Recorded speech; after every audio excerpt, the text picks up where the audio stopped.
Hello, bookworms. Welcome to 2019. I'm Beth. I'm Tori. And we are the Lit Chicks.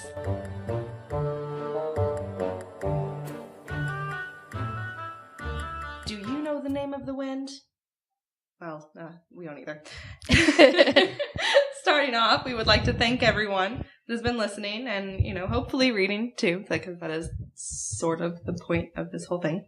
And we hope to carry you over with us into this new adventure. Speaking of adventure, that's this month's genre. Yes. Even though the month of January is almost over, we apologize. We are reading novels that focus on the hero's journey. Now, what's that, Tori? The hero's journey encompasses what a hero, in quotations, what a main protagonist goes through. And there's multiple stages. People have written a bunch of books about it. Basically, what myths and all that stuff follow. So Lord of the Rings is the main one, which, speaking of the Lord of the Rings, that's the one we're going to be reading for our year-long series. Yeah, we're undertaking it was originally going to be just one big, thick book, but you guys voted and you had opinions. You wanted to read The Lord of the Rings, so I think that's going to be fun. I haven't ever read it in its entirety, so. I have. Yeah. So it'll be fun to reread. We're going to devote 3 months of reading time for each book of the trilogy to give everyone time to get lost in the mountains of Moria. Oh, magic. Depressing, sad, by Gandalf. Sorry for spoiling.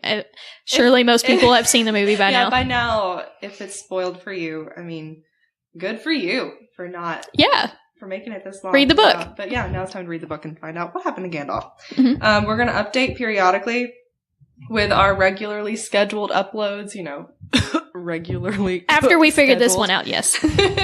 So please, everyone, join us for on this quest for the One Ring to rule them all. And we're going to throw it back into the depths of whence it came. I don't know. I think it'll be fun. Starting out with the books that we've already read so far, they've all been, manageable. Yes. So this one's going to be the big boy. Yeah. But I'm excited. But it's now time to transition into the first book of this month, which is The Kingkiller Chronicles. Specifically the name of the wench, the first book. Yes, the first book. Reading this, you are immediately introduced into a society where kings and nobles float above all of the chaos with their wealth and power, while those who are poor, or worse than poor, live in conditions far less appealing. There's murder, and there's magic, although that's not really known to the common man. Mm-hmm. Or they're scared of it. Or they're scared of it because, some dark magic best be left alone. But of course, there's also science and alchemy and math and all that super duper nonsense. But it's honestly not all that unlike our own reality. And you'll see what we mean as we explore the name of the wind by Patrick Rothfuss.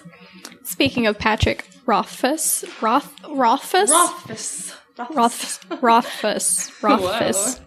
Patrick was born in Madison, Wisconsin. His parents encouraged him to read and be creative. Imagination. However, when he first started writing, he was not fantastic at it. Well, we all gotta start somewhere. Yeah. Initially, he studied chemical engineering, which he found to his disliking and quite boring. And as we have here, magic equals way more fun. I mean, honestly, though, that's... Therefore, he attended school part-time or full-time, or he took breaks for... he took multiple breaks over the span of 9 years. He finally had enough credits to graduate as an English major, even though he did not want to graduate as an English major. Interesting. As someone who went on to be a writer. Yep. Then he also went to grad school. And the first part wasn't torturous enough. Yeah, and grad school. He went to grad school, and in his biography, they completely skip over it because he didn't want to talk about it. I don't blame him. So it must have been bad. But, he eventually got out of grad school because he started teaching half-time, but he was also writing the book. The book. As his family called it. He was trying to sell the book to publishers while he was teaching. In the process, he disguised a chapter of the book as a short story and won the Writers of the Future competition in 2002. This is an old book, but it took him forever to write the first one. And the last one. Yeah, and he's buying SERP instead. He's still not SERP. released. SERP. Whenever he won that competition, it put him in contact with all the right people. And then it was decided that he was going to split the book into 3 installments. And the group that published it was DAW. I don't know what that stands for. In March 2007, The Name of the Wind was published to great acclaim, winning the Quill Award and making the New York Times bestseller list. Patrick eventually had to stop teaching in order to focus on writing. He started a charity fundraiser called World Builders and published a not-for-children children's book called The Adventures of the Princess and Mr. Whiffle. Now that part right there is interesting to me. I would love to read that. Yeah, and they made an emphasis that it's definitely not for children. Good. So. I am not a child. Okay, good. Perfect for me. Wise Man's Fear, which is the second installment to the King Chronicles. Kingkiller Chronicle. Isn't that fun to say? Wise Man's Fear, which is the second installment of the Kingkiller Chronicles, came out March 2011 to even more acclaim, making number 1 on the New York Times bestseller list. So he's had 2 books on this list at number 1. And I assume when the third one comes out, it'll be the same. Yeah, when it comes out. When? If. Patrick, when? Patrick. When? Patrick. Why, Patrick? We need the name. I'm hooked. Give us the name. I feel like that little, that meme with the guy scratching. He's like, got any more of that Kingkiller Chronicle? Oh boy. All right, so we're gonna jump into the hero's journey. Oh my God, why are we like this? Okay. Our novel follows the memoir of Quoth. At least we think that's how his name is pronounced. Who really can say? Son of Arlidin. A young boy that is left alone to fend for himself when his parents and troop are murdered by a group of unknown assailants, even though we pretty much know who they are. He is resilient, kind, extremely intelligent, and good looking once he gets a bath. Yeah. His dream was always to go to university, to study in the arcanes, to read all the books in the archives, and just, generally be a smartass. However, this isn't just a by-the-book fairy tale. It's his life, autobiographical mostly. It's messy, gritty, but true. It's actually presented to us as Quoth recalling this story from the very, very beginning, almost. I think he even mentions, being born. He's like, yeah, but that's not really that important, but just know what happened. Okay. And it's being recorded by a man known as the Chronicler, who actually in this story wrote one of the books that he read. Yeah. The mating habits of the Dracus. Of the modern day Dracus. Yeah. And this is all taking place in a very humble inn that Quoth owns, now known as Cote. Or Kota. I think it's probably Cote. Probably Cote. In the middle of nowhere. He has gone completely off the grid. And at this point, we have no idea why. However, we're going to be looking at Quoth's life through the lens of the hero's journey concept. The hero's journey, as Tori kind of touched on, is Joseph Campbell's all-embracing metaphor for the deep inner journey of transformation that heroes in every time and place seem to share. A path that leads them through great movements of separation, descent, ordeal, and return. This series as a whole will cover all of the stages. However, in this first book, we see Quoth repeat some stages, skip some, or not finish them entirely. There are stages in this novel that are important to the remainder of the series, but he has stages in the novel that aren't as grand, but could still be considered part of the hero's journey. Yeah. Everything happens for a reason in this novel. Most of it may not be wrapped up nicely in a bow, like in some fairy tale stories. Mm-hmm. In fact, Patrick wrote in a few meta moments, we're going to call them, by writing Quoth. By writing Quoth as he pulls away from the story that he's telling, and he's stating, if this were in a storybook, this would have happened a certain way, but alas, that was not the case. And he says that over He says it quite a few times. And over again. Despite saying that a few times, the novel still follows a familiar style. Patrick wanted to at least keep up the theme of a fantasy novel, but he wanted to make it something new. And honestly, every little, chunk of chapters that Quoth is going into his story, you get so engrossed in him telling the story that you forget where you are. And then whenever you're snapped back into reality or, the the present day. present day, that's the word. It kind of jars you for a second. Yeah. You're like, oh wait, Bast, hi. Who are you? Boy? With your cool boots. Yeah.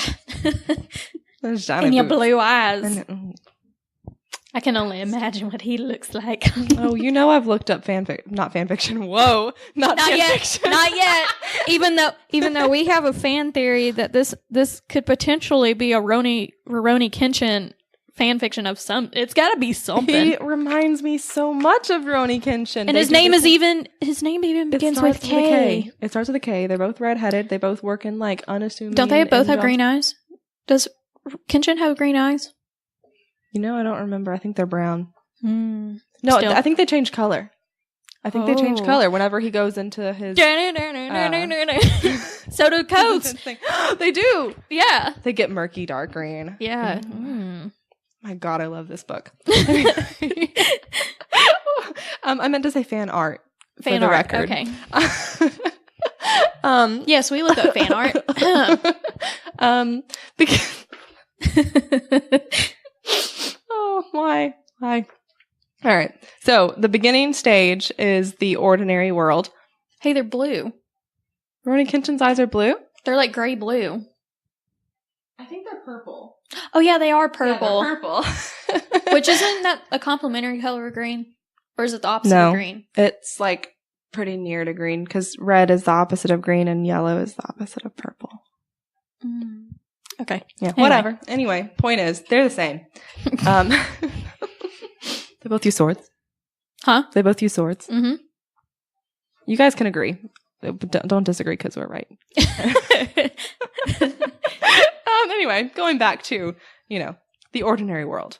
In the beginning, Koth is part of his troupe, which is known as the Edma Ru, and they're kind of like a legendary group of travelers, which include his parents, who are magicians and writers and actors, merchants, all of them. His parents aren't magicians. Musicians. Oh, I think you said magicians. I meant musicians, if I said magicians. Okay. Music. His father is a masterful lute player to the point where he's a legend in of himself. And then they all travel underneath the, it was Lord Grey something or another, a really rich guy who was their patron. His last name was like Bearfellow or something like that. It started with I think it's Greyfellow. Greyfellow or something Baron, like that. It's Baron Greyfellow. Yeah. There we go. Okay. That still could be wrong, but it's generally right. It's a guy who's very well known and rich and wealthy, and he pays for these people to travel around and do their performances. And so a lot of the times they are traveling on the King's Road, but that they just go wherever they so well please, because as Koth's father says, the Edma Ru are not meant to stay and settle down. They get their feeling within themselves to just go. So we see him in that everyday life of him traveling, doing chores, performing, and we learn a bit of his character flaws, his urges, and what drives him. He's very intelligent as a child. We meet him when he is 11 and travel with him until he's 12. And he picks up everything super easily. I mean, whenever he learned to play the lute when he was like, 3 or 6 or, teeny tiny. And it took him like... He was like, I think he was 8. Might have been 8. Yeah, I think he was 8. It's a good solid middle, but still teeny tiny. But it only took him like a day or 2. It took him like a week to do it, and he never makes the same mistake twice. He makes mistakes. He is human, but he learns from them. Having learned from the best actors in the world, essentially, it helps him to become a very good liar. And as we mentioned before, a bit of smartass. He has a bad habit of eavesdropping, which gets him into trouble a bit. But it also gives him some very important information, and we're thankful that he is such an eavesdropper. And presenting all of these characteristics really does make him a 3-dimensional character, and it can set up a good comparison for whenever his adventure ends when we get there, which I plan on reading the rest of them. I think it's going to be a good journey. I don't know when I'm going to find the time, but... We'll see. I'll see what happens. Yeah. So while in the ordinary world, most heroes that we see don't really meet their mentors. Right. until they're in the special world, because that's when they need those skills and when they need the push to go off and for their call of the adventure, what have you. Koth meets his when he is 11. This man's name is Abenthi. He's an arcanist who joins their troop after proving that he is an arcanist. Like, he's got, what was it? He had the sympathy lamps. Yeah, the sympathy lamps. Those would, he can make them burn blue or green or whatever color he wanted, and that was really helpful for their productions and stage plays, and it's a lot safer than fire. But he also had something that proved that he was an arcanist. He had his little medallion. Yeah, his medallion. That, if you hold it and you're not an arcanist, it burns. Yeah. Which... Just side note for people that haven't read the book for whatever reason. An arcanist is what is known in this world as someone who has a mastery of what we would say in sympathy, which is almost like alchemy from what I viewed it as. Like, you can... it's a way to bind things together. Bind things together and manipulate energies and stuff, but it's the same sort of thing as... Full Metal Alchemist, where energy cannot be created or destroyed. So, and I mean, I guess that's technically true of our world too, but whatever. You get the point. It's these people who have gone off to university and completed all of their years of training in whatever their field is. And there are different fields, but the main thing is the sympathy. Yeah. And then Abenthi offers to teach Koth after seeing that he, as an 11-year-old, picks up on things quite quickly. He teaches Koth biology, chemistry, history, botany, psychology, anatomy, alchemy, geology, and sympathy, which is probably the most important. Koth wouldn't have gotten anywhere if Ben didn't teach him this stuff by any means. No, he would have died. Ben suggests that Koth goes to university to carry on his studies once he's old enough, and then... Unfortunately, Ben leaves the troop. He has an offer that he can't pass up, which was a pretty lady. I believe that's what he's going to get a lot of money, but there's also a pretty lady involved. There was a pretty lady. Yeah. And it happened the night that Koth was actually turning 12, and then Koth was really upset about it. But he has a tendency to hold back how he really feels. This boy, he's got all these emotions flaring up inside of him, and he's still a very young little bitty baby, but he doesn't deal with anything. Even in later chapters, he talks about the walls that he builds in his brain that just remain there. Like, boy, open up. Anyway, Koth has a habit of trying to avoid how he feels and does something to occupy his mind constantly, and that's with everything he does. But he is truly upset about Ben leaving, because that was the only person he could really talk to. And afterwards, you see everybody in his troop trying to cheer him up. Yeah, they're like teaching him how to play with swords, sword fight. Yeah, and he's just like, I don't care. Yeah, I mean, he still learned from that, but And then his father was going to teach him how to be a classically trained stage actor. However, suddenly, everything in the ordinary world was disrupted. The hero's got to enter that special world one way or another to get the problem that he has to solve. Yeah. And the ordinary, and this is going to give us the contrast between ordinary world, his everyday life, to the special world, where he meets the Chandrian on that fateful night right after his sweet, tender 12th birthday. Everyone he knows and has ever known and loved is killed. Yep. That's great. Poor little Koth. Teeny tiny baby. And they had stopped for the night or whatever. And he ran off to go collect some stuff because his parents wanted to do it. And he comes back. Yeah, they did. They did. That's canon. And when he comes back, everything's on fire. All of the metal has rusted, and the fire is blue also, just a little side note. And there's bodies of his sweet, cherished loved ones strewn about. And then he is very formally introduced to the Chandrian. They come up and they shake his hand, and that didn't happen, but he did threaten that he was threatened.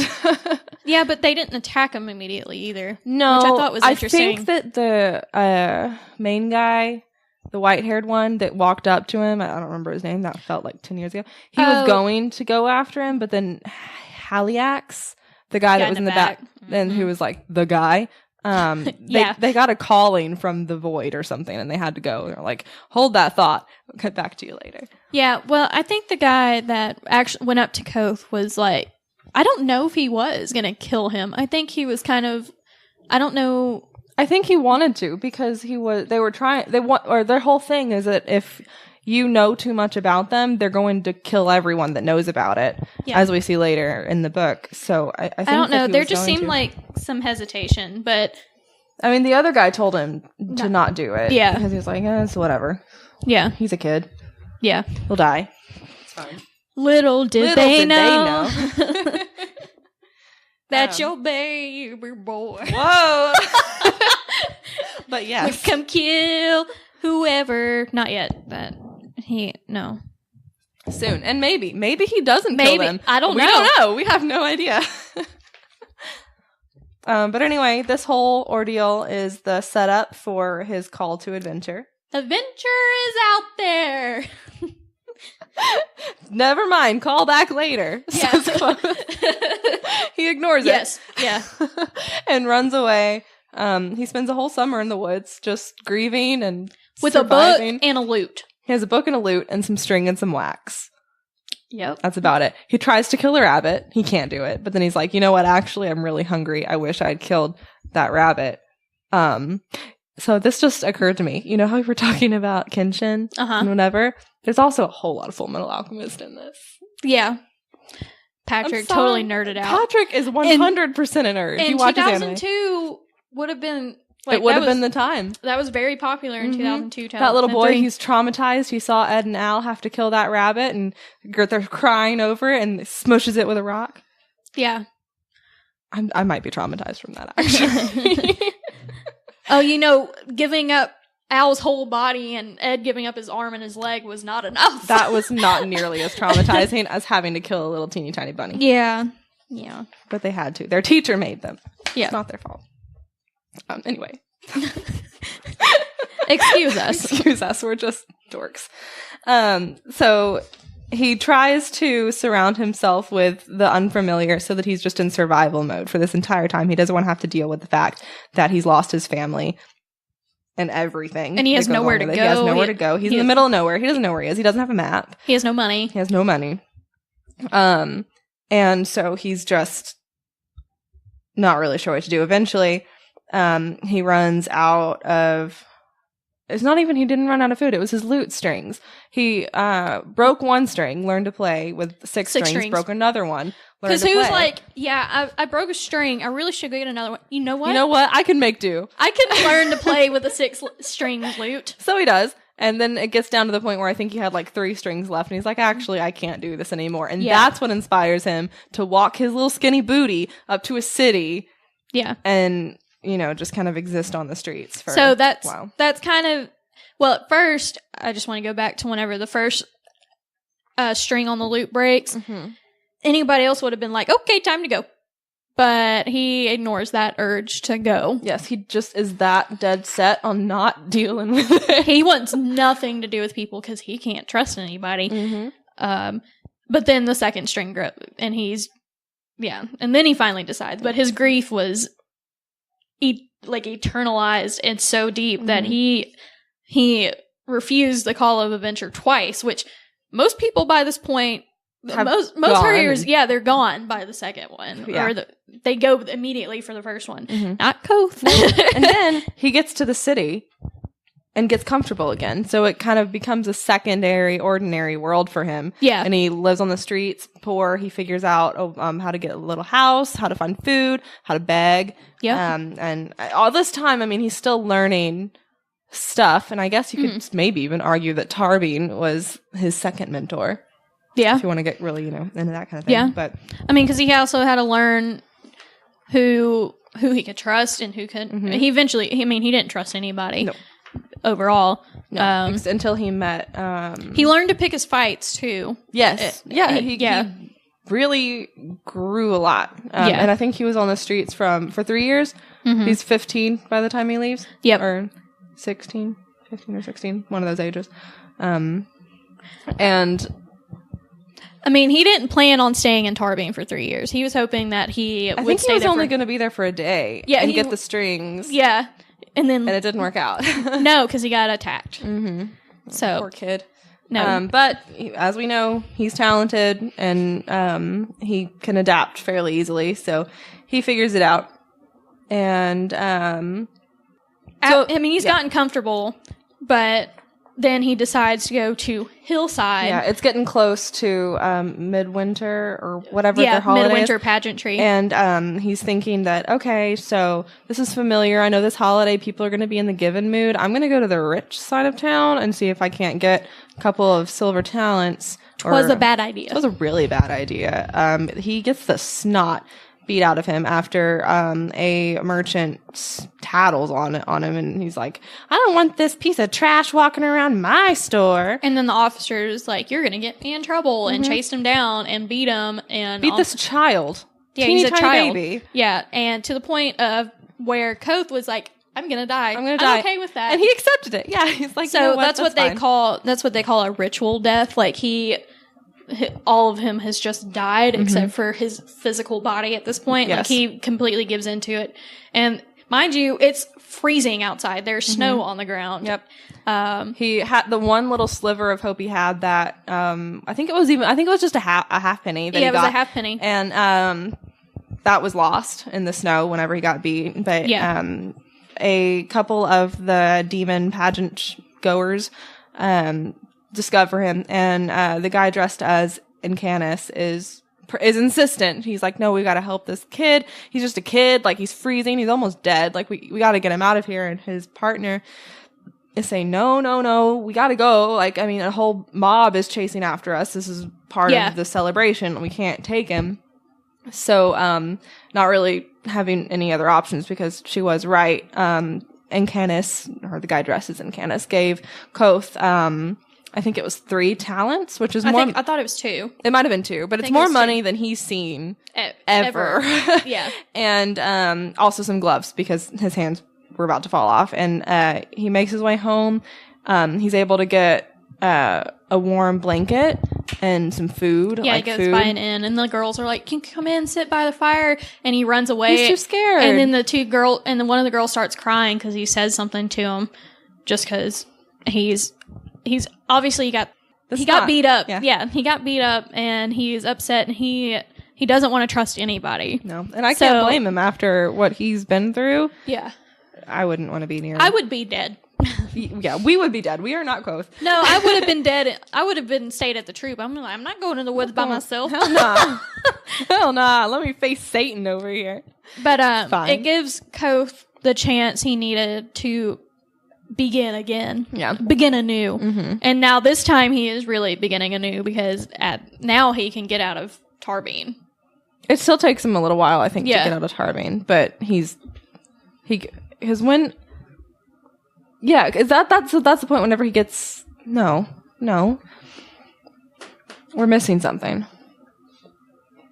Between him getting the talents at Midwinter and him getting the money that eventually lets him buy a new outfit and a bath and stuff. What happened? He didn't steal it. I think he keeps one talent. He only spends spend all of it. Okay. No, he only keeps one talent and he saves it. I know, yeah, because then he has his savings, and I think that at the point is when he's like, okay, I need to do something. Yeah. Whatever it is. He earns money from I can't think of the guy that's in the basement that takes care of all the poor, all the street kids, and then the kids that have issues. Yeah. I can't think of that guy's name. I don't know. Whatever. But after this whole ordeal, he gets out of Tarbean by pawning his copy of Rhetoric and Logic. And that gives him enough money to get a bath, which, dear God, he needed a bath. Yeah, the innkeeper didn't even recognize who he was when he came back out. I'm sure Quoth didn't even recognize himself when he came out. But that was a hilarious scene when he ran around in a towel. And then he got to the shoemaker's place, or no, the clothes maker's place, and he's like, I'm going to play a son of a noble. Like, he was perfect. So his acting skills, definitely, which, I mean, it helps him. Whenever he masters his theater life and then the life that he led while on the streets, that's what initially gets him out of Tarbean. Yes. Because he's a smooth talker. Yeah, he is. He can talk himself out of any situation, even whenever he has no idea what he's talking about. Yep. It's a skill. So at this point, the hero must prepare himself for the greater ordeals yet to come. And the stage, this upcoming stage is to test his skills or powers, or perhaps seek further training from mentors, which he ends up getting he gets quite a few mentors. Yes. The initiation in the special world also tests the hero's commitment to the journey and questions whether he can succeed. Koth is faced with the admissions into the university. Which, can we just say, one of the most stressful parts of the book. It made me sweat. Which ends up being another test of his wits and charm. He kind of plays them a little bit, because he also admits that he stood by listening for hours to other people's... To cheat. Yeah. Hey, it worked. He knew But then they asked him questions that they didn't ask other students. Yes, which, that's only fair. He still answered them, though. Yeah. He can think on his feet. Yeah, he does. He gains admission to the university without paying tuition. It's money. less than 3 talents. At first, they said less than 3 talents, and he was like, "Oh God, I don't have 3 talents." And then he reread it, and he was like, "Ah." So he convinced these masters that have been doing this forever, "Hey, I'm not going to pay tuition the first semester. Thanks." However, he's a little booty butt, and it goes way, way, way, way, way up the longer he's there, just because he keeps getting himself into trouble. Oh yeah, nobody likes him. So he's no longer a beggar; becomes a student. He's still broke. He's still broke, but he's way better off. Yeah, and he's in a place that he wants to be in. He makes new friends after he's had a rough start. He's offstandish with people, but then he judges people quickly. Yeah, but, I think that's just part of his defense thing. But Simone and Savoy, they didn't really take no as an answer for him. It's mostly Simone and Wilhelm. Yeah. They're just like, oh, we're gonna be here and have no option about it. Well, Wilhelm was the first student that Koth meets. He tries to get into the archives, and that's Wilhelm, yeah. And he was up there, and he was like, "Your name's not in the book." And Koth was like, "No, I came so far." Yeah, but I mean, these guys and Manette, and he's an older man. He's older, but he winds up being super helpful whenever he's working in the fishery. The fishery, yeah, with Kilvin. And so these become his companions, which are also needed on a hero's journey. Yes. But these guys have a habit of not keeping Koth out of trouble, because they are also, most of them are young. They drink, they party, they like the ladies. And mind you. And when it comes to Ambrose, they're like, oh no, you probably shouldn't. Don't mess with him. But whatever. Anyway, what I was going to say is, you got to keep in mind that Koth is he's 15 or 16. He's younger than all of them, These are all 20 plus. Yeah. At least. Maybe they could be 18-ish, but they're all older. Yeah. And some of them have been in school for a while already by the time they meet him. So, they're kind of parading him around a little bit. But he can keep up with them, if not outrun them. You know what I mean? Get into the chaos. Well, he starts getting involved with all the school stuff. He starts working at the fishery. He starts training at the Medica, and he piles it on. And then all of his friends are like, calm down.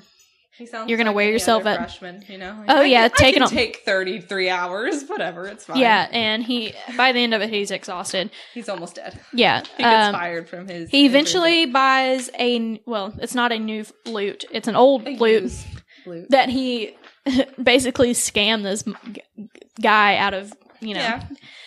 Yeah. And so he starts playing around the ends in the university. He earns his pipes, which is which are huge. So only the best of the best musicians get those. And then our mostly bad guy for this novel, I would say, dear Lord, Ambrose. I hate him. Told all the ends, don't let him play here. He'll ruin your business. Or else. He even sold one, Ambrose... bought an inn. Well, somebody bought it. It wasn't necessarily him, but he financed it. Yeah, and where Koth couldn't play, and Koth was living there. So he did it on purpose. I really dislike him. I actually probably dislike him more than the Chandran at this point. I completely agree. He's horrible. So he gains all these skills, and he's there for a few months, and he's still broke, but he's happy for the most part. And without realizing it, he's making preparations needed to approach the inmost cave that leads to the journey's heart, or the central ordeal of this novel. I'm not of the whole series. That hasn't happened just yet. Yeah. We have no idea what the whole thing entails. So but Koth is out drinking with, I think it was Danique. I don't know how to say it. The Danoke, or something like that. The guy that I think that's it. Danoke, I think is what his name is. Yeah. Honestly, curse you, Patrick, for these names. The doorkeep at the inn in Amir, the Eloian. So he's out drinking with them, and then he's attacked by 2 hired thugs who were using a sympathy trick to find him. They had his hair locator. Yeah. They were using his hair to find him through that. So somebody knew what they were doing. Yeah. Initially, he thought it was Ambrose, but I don't think it was.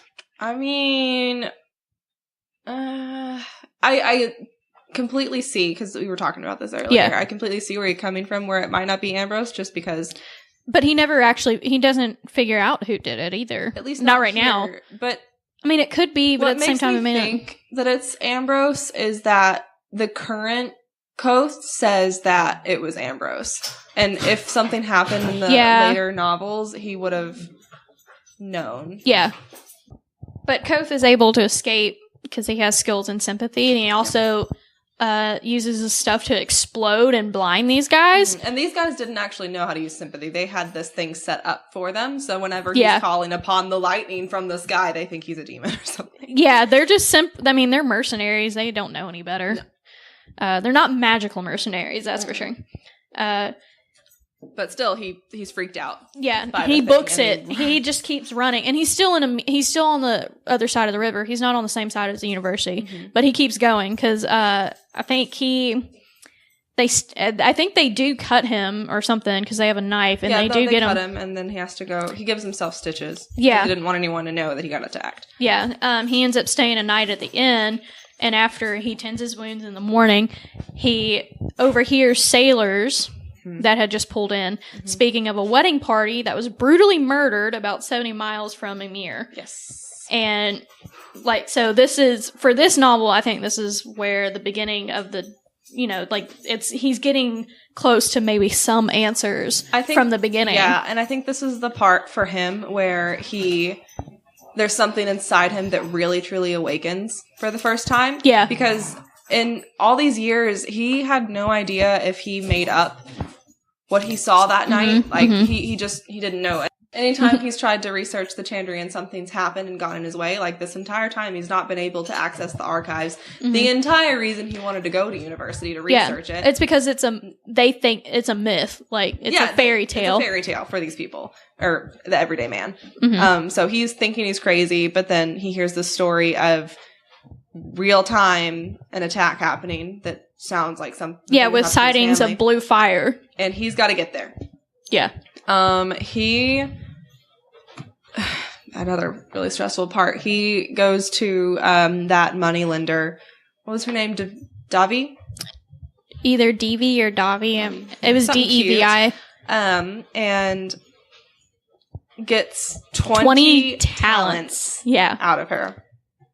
And he's thinking with this money, he'll get horse, food, enough stuff. Lodgings, everything he'll need for the trip.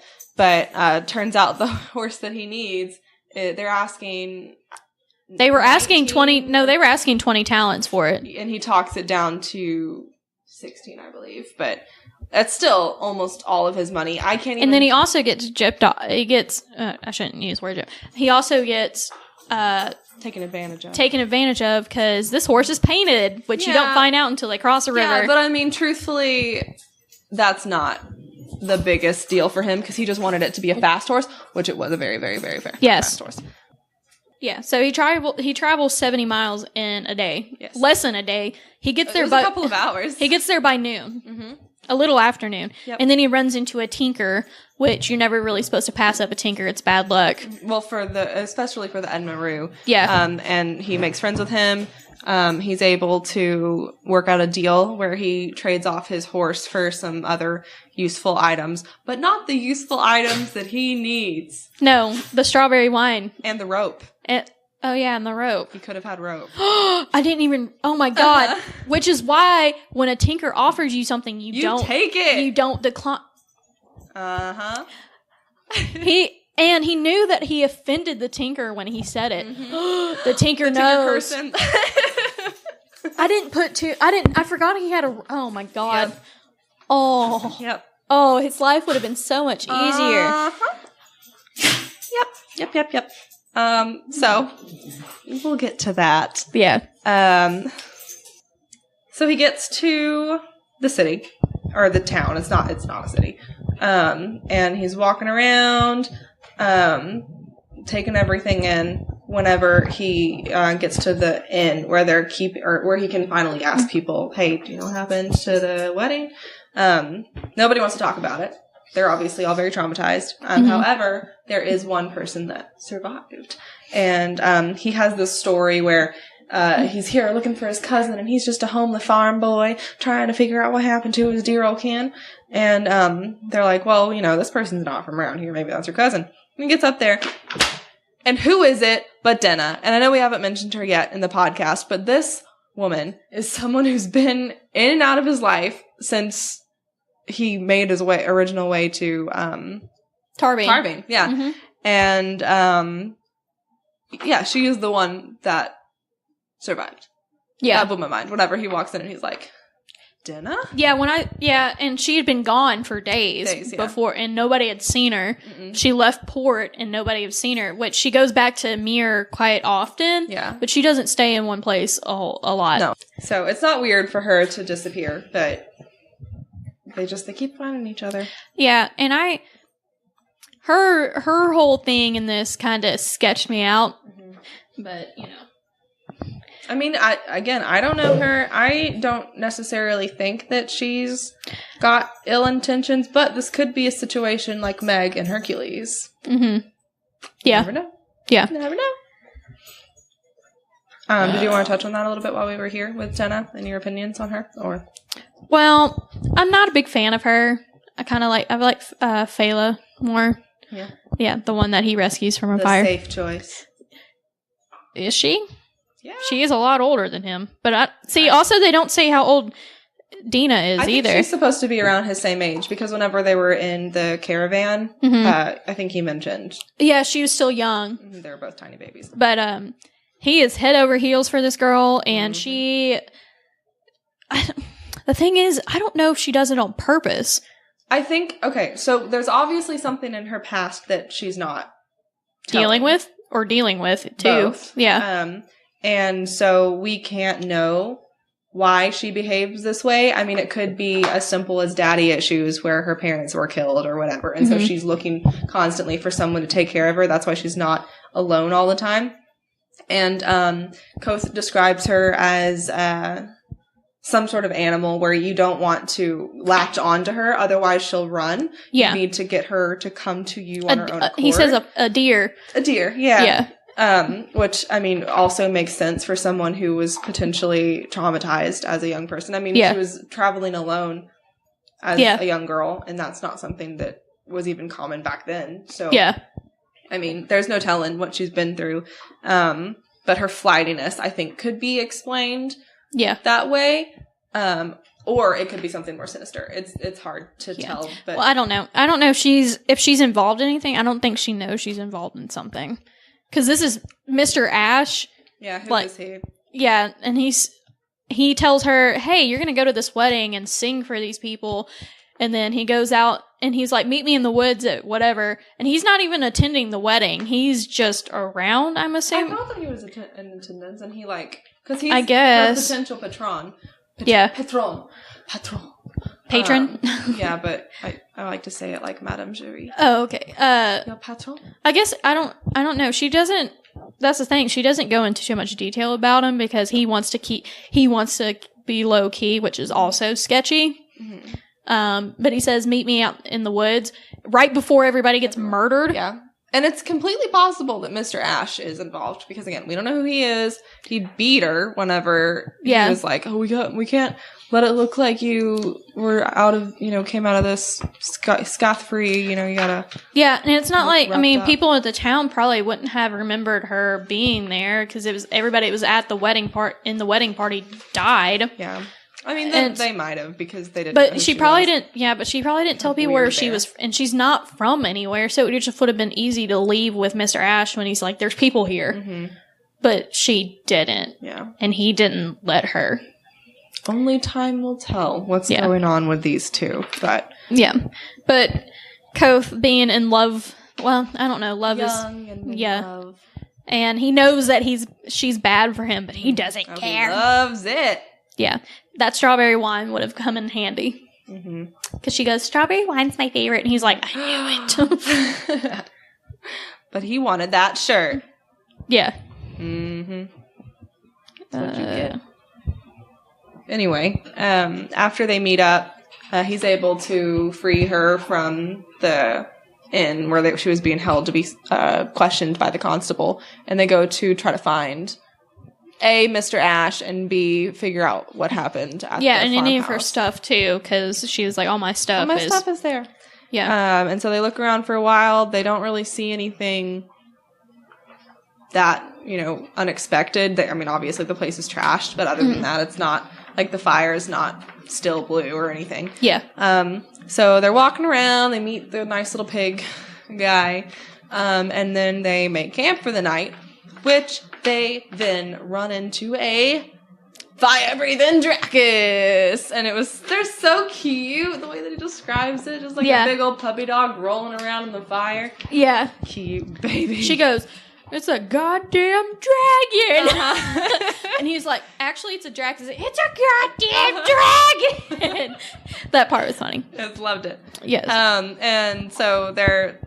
suddenly thrown into this much more, there's obviously much more out there than what we've been led to believe at this point. So now we've got dragons and the Chandrian and all this stuff. So, there's more to be discovered.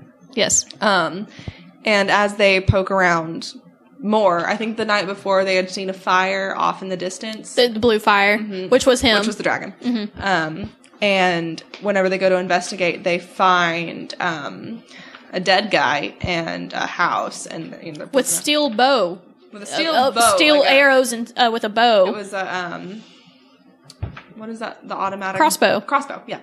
And they're like, why would he have this? Out in the middle of nowhere. Well, it turns out he's one of the drug dealers, or no, not even that drug producer. He makes it the trees and refined it. Yeah, it's the sweet the sugar eater.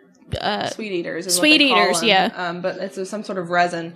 And their dilemma at this point is that they have a addicted Dracus. And from growing up on the streets, they both are very, very well aware of the fact that whenever a sweet eater does not get their fix, they would kill their mother for a penny over, like, just to get some more. And so, and this Dracus eats the last tree while they're there. There's a problem.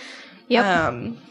And just to make things more complicated, Little Miss Sunshine decided to try what she thought was maple candy. Turned out to be the highly addictive drug. And so she's in concentration, stoned the entire time that they are trying to figure out, okay, how do we kill this Dracus?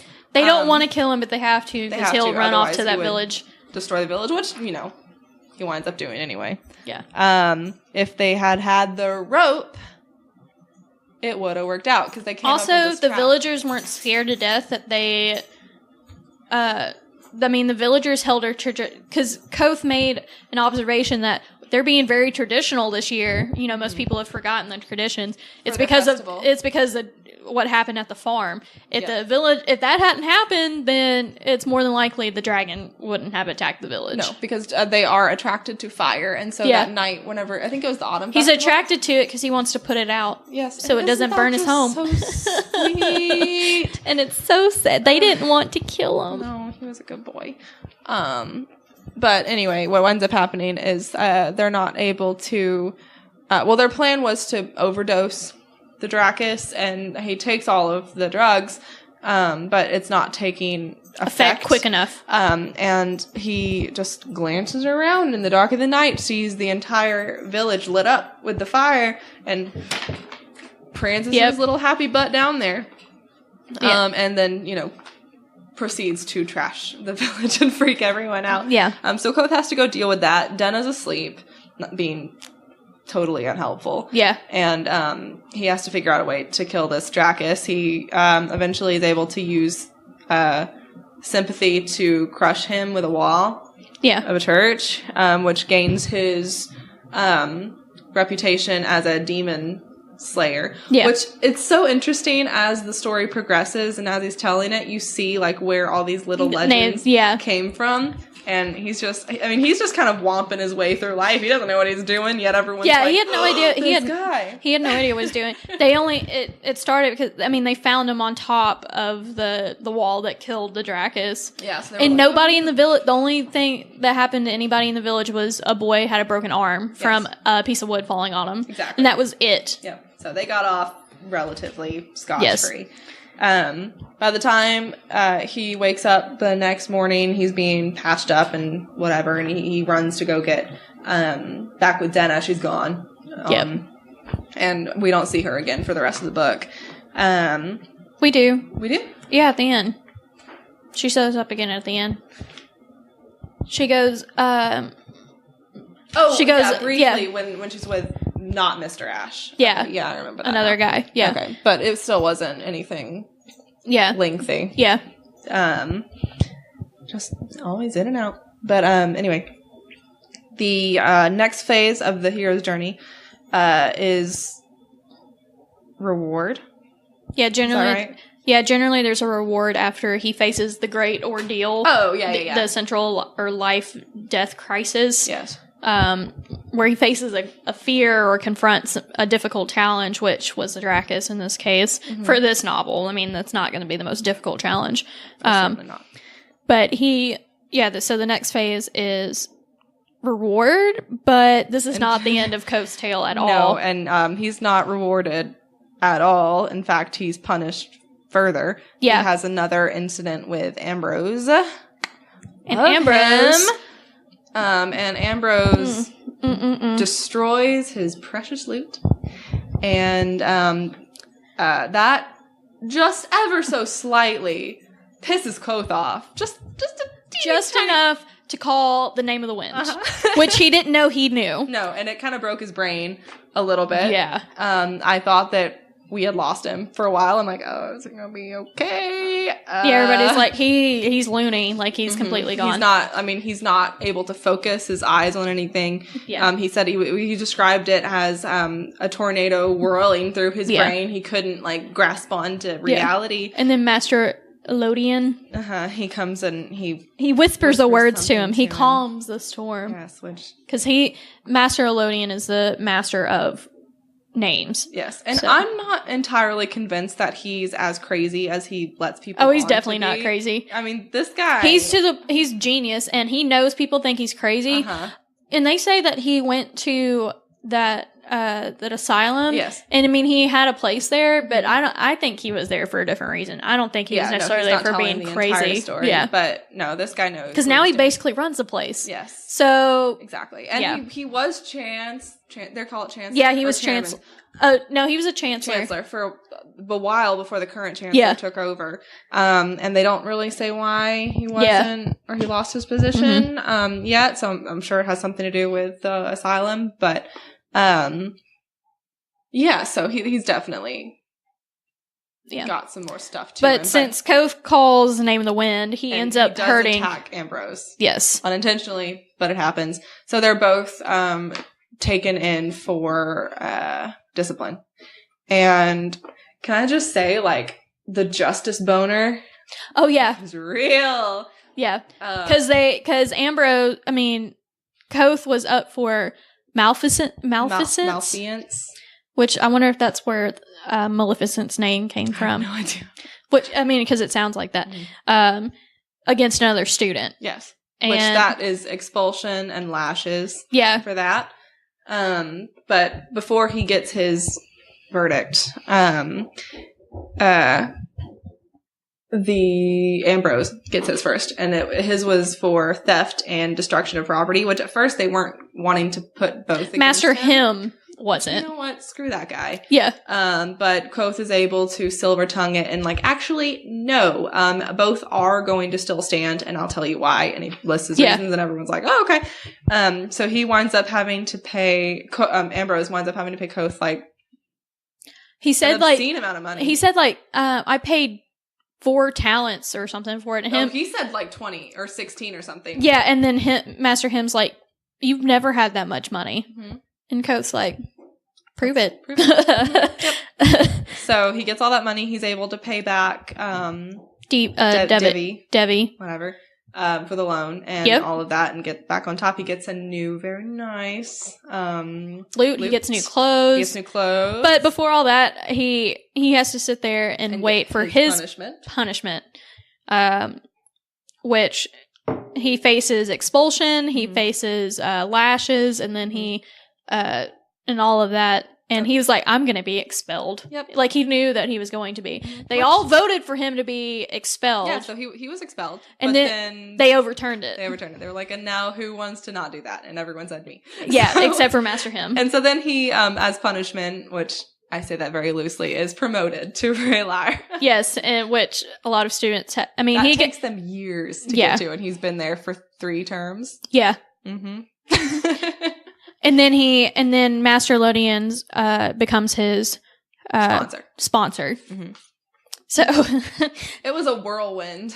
Yeah, but he still gets his lashes, but he also remains bloodless. Yes, to keep that going. Yeah, that chapter, what was it? A lovely afternoon or a pleasant afternoon? Yeah, that was probably one of my favorite chapters because it was short. It was sweet. He was like, "I got whipped. I didn't bleed. I didn't bleed. It's fine." Quick question. Well, since I shared my favorite chapter, you said that you had this favorite part and you didn't want to tell me what it was until after I read it. Do you remember what your favorite part was at that time? I mean, it was probably when he, I don't know. I think it was whenever you were around the middle of the book. Yeah, I mean, every time he goes into missions is those are my favorite ones. Yeah. I can't really remember right now. I mean, the whole book's fantastic. So. Anyway, the road back and everything that follows after has not yet occurred. So we've got a cliffhanger. Yep, it ends in a cliffhanger. It's fine. Yeah.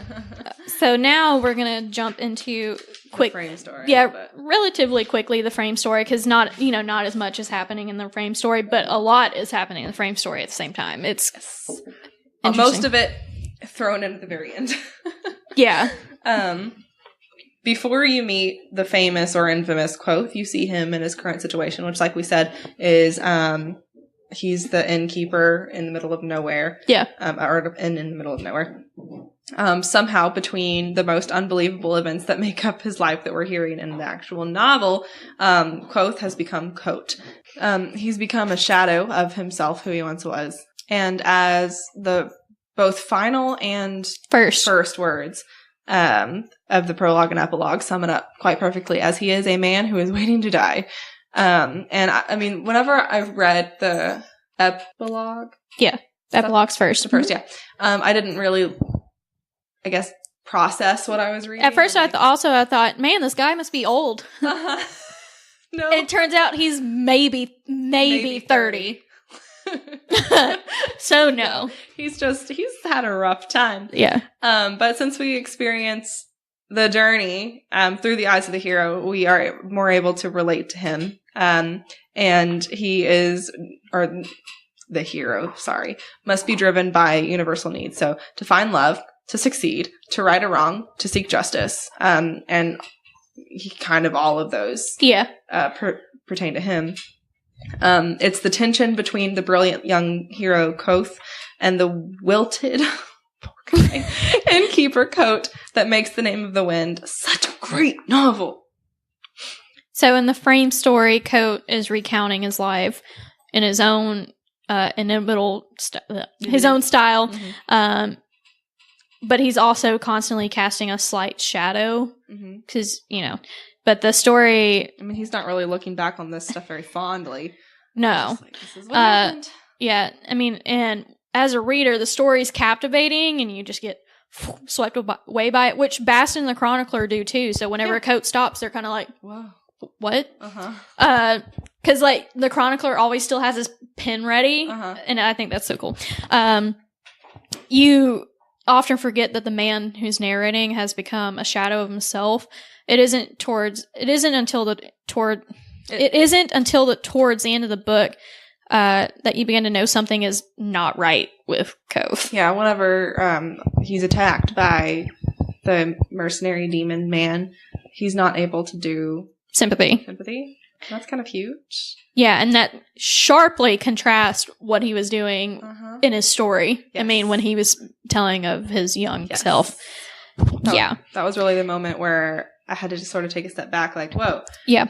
Wait, what? What happened? And after you see some parts of the frame story afterwards, like with Bast and the Chronicler, you see nobody do sympathy. Mm-hmm. And Bast is of the Fae. Yes. So I think he knows sympathy. He's at least learning, because I think that's why. But I think Koth will not teach him sympathy because either he can't do it, like he can't do it anymore, or he won't do it. Right. But that's one of the things that's in there. It's probably more like he won't do it, and that's caused him to not be able to do it. There's like that, because he's so good at those mental walls. Yeah. And remember, he's only able to do sympathy as well as he can because he's able to break his brain. Yeah. And he can't do that anymore because he's become the innkeeper. Yes. And Bast has been with him for a few years, and Bast recalls Koth being this lively person. So Bast has seen Koth do sympathy and do all of this stuff that he talks about. Bast has even met Dina or seen her. Right. So, and that was only a few years ago. So something between now and there, something happened. Yeah, he's dropped off, which Bast says something, whatever. It was basically, he's pretended that he was this person for so long that he has become the person. Koth doesn't get a name at first. Like, whenever you first introduce to him, he doesn't have a name. For a while, he's the innkeeper. Yes. He's not Koth until... I think one of the guys that one of his regulars calls him like Coat or whatever, or we need food or whatever. Mm-hmm. And he has a silence of his own, which that's the bit, that's the epilogue and the prologue. Mm-hmm. The silence is the most characteristic thing about him, and the thing that three different silences. Yeah. And they're all his because the Waystone Inn is his. Chills. Yeah. If he's lost his name, his magic, and his music, they have been replaced with silence. Mm-hmm. Oh, and then at the end we find out, are we going to say...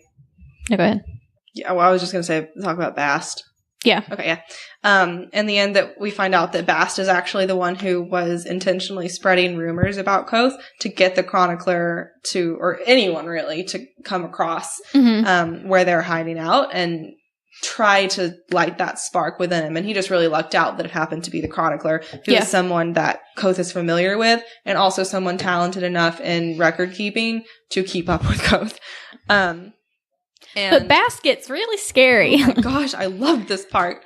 He threatens the chronicler to make sure that Koth doesn't dwell on the sad or terrible parts. So it's obviously going to get worse for Koth. But rather to focus on the happiness and the music and the love and other stuff that would inspire him to hopefully come back to himself. Chapter 92, you were a little bit about to do one, right? Yeah, so, I mean, this one was also one that I really liked, the music that plays, because Chapter 92 is the last chapter. Yes. It's interesting that the title is that because there is no music in the Waystone. Koth says he's stopped because they have all the groundwork, and tomorrow, which is the next book, we'll have some of his favorite stories, his journey to Alvarin court, learning to fight, blah, blah, blah. Just like a side note for this, I thought it was hilarious because, you know, this happens after the scene with Bast and the chronicler, with Bast showing his true self. Yeah, because immediately Koth has him sweeping and mopping and cleaning, and I just thought that was hilarious. Yeah, because Koth goes out to do something, and then Bast is like, oh, it was after they killed the guy, the weird Draugr dude or whatever, and the chronicler notices that Koth does not do sympathy. Yes. And he wants to ask Koth about it, and Bast said, like, no, don't you say a word. And then, they start closing up, and he has to sweep and all that stuff. And also it's interesting, just a side note, that Koth goes out to blow out the light out the front, and it wasn't even lit. Yeah. So, like, even as an innkeeper, he is faltering at this point. Like, he's just becoming nothing, which is really sad. And that part, I wasn't sure. Maybe you got something different from it, but whenever he went out and the light wasn't lit, I was getting the whole, like, because, there were no customers all day. Yeah. So I was thinking, maybe that's why no one showed up, because it didn't have a light, but it could be what you were saying. Like, well, I thought it was more symbolic than that. I thought, like, both. Yeah. I mean, it's possible, but they usually don't get customers. It's only their regulars. The regulars still came in. Yes. Because they probably knew. They were like, oh, well, we don't care either way. I like yours, though. So Koth cleans the bar and Bast and all of that, and then the chronicler is upstairs in his room, and he's doing all this. But while he's cleaning the bar, he doesn't hum or whistle or sing, which in the beginning of the book, you see him. That. And it's noticeable. Yes. His music is broken, as well as his name and his alar. So he's just a broken man. Yes.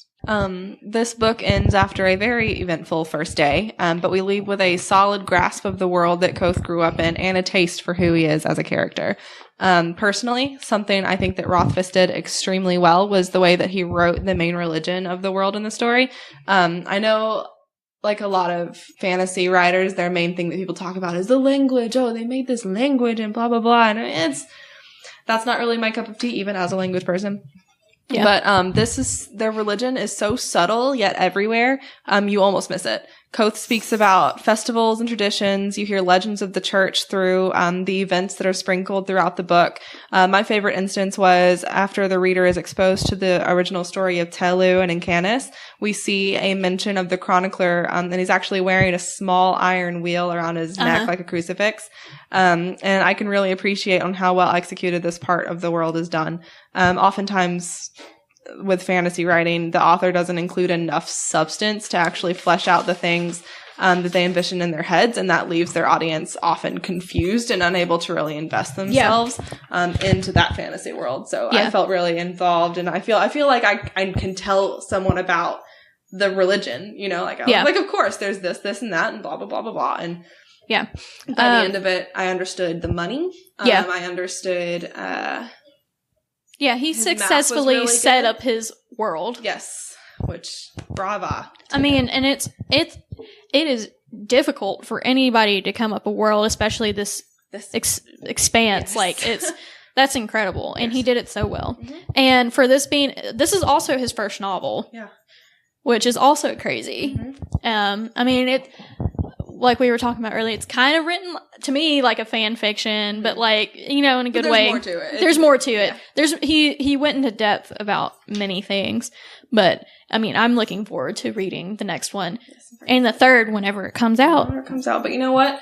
He'll take his time, we'll take our time, and hopefully it evens out and we're like on the same schedule by the time that third book comes out. Yeah. But like you mentioned, this was his first novel, and to continue on that, I guess, similarity, our second novel for the month is 100,000 Kingdoms by N.K. Jemisin, and it's actually her first novel too, but obviously she is a she. Yes. So we're gonna see how different. Yeah, and also the protagonist is a woman as well. Protagonist, yeah. So it's kind of like the flip flop, I guess. Well, of the genders, I guess. Yeah. So we're gonna see from a different perspective how a first fantasy novel works out. Yeah. And I'm excited to finish that one because I've already started it, and you have too. And so yes, and it's incredible. It's good so far. They're both amazing. Mm-hmm. So this one I think is a little bit more sci-fi fantasy. Yes, I'm getting that.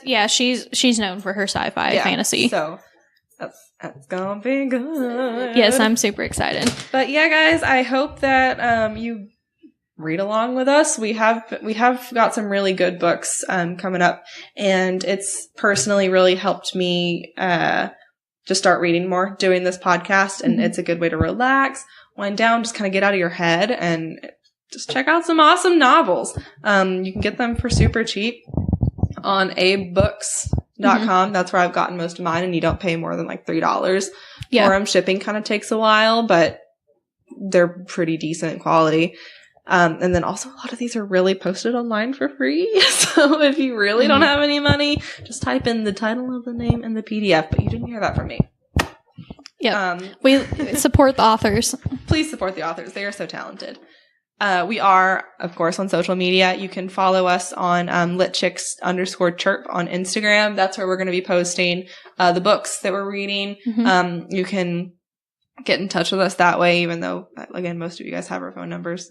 You guys are my friends. You can email us at litchickschirp@gmail.com. If you have any suggestions for books that you might want to hear us talk about or read with us, super open to suggestions. And then, of course, we are on Facebook under the name of our podcast, Lit Chicks and the Order of the Bookworms. And just get in touch with us. We want to hear if you guys are reading these books. I know that I am on a lot of y'all's case on reading some of these books with me because I just want to talk about them. They're so good. And that's the whole point. We want to get people talking about books. Yes. So that's our whole goal. Yes. Reading, it really utilizes a different part of your brain than what watching TV or getting online does for you. It expands your attention span. It gets you used to thinking for yourself rather than if you have a question or if you don't know something, immediately going to Google. I mean, I can't tell you how many times reading The Name of the Wind, he would say something that's obviously totally made up, but my first instinct was, oh, what is that? I gotta Google it. It's that instant gratification that's just so ingrained in our brains these days, and we're trying to train ourselves out of it. So join us in the challenge, better ourselves. This is 2019, y'all. Yes. This is the year. All right, bookworms, I would like to end this episode with a quote from the book. It's like everyone tells a story about themselves inside their own head. Always. All the time. That story makes you what you are. We build ourselves out of that story. So, bookworms, make sure you build yourself a good story this year. It's a new one. Next thing you know, 2020 is around the corner. Don't even say those words. Yeah. So, make it the best this year. Read lots of books. Join us on our journey. Yes. Research. Yes. Research is important. Yes. All right, guys. Thanks for listening. That's our chirp.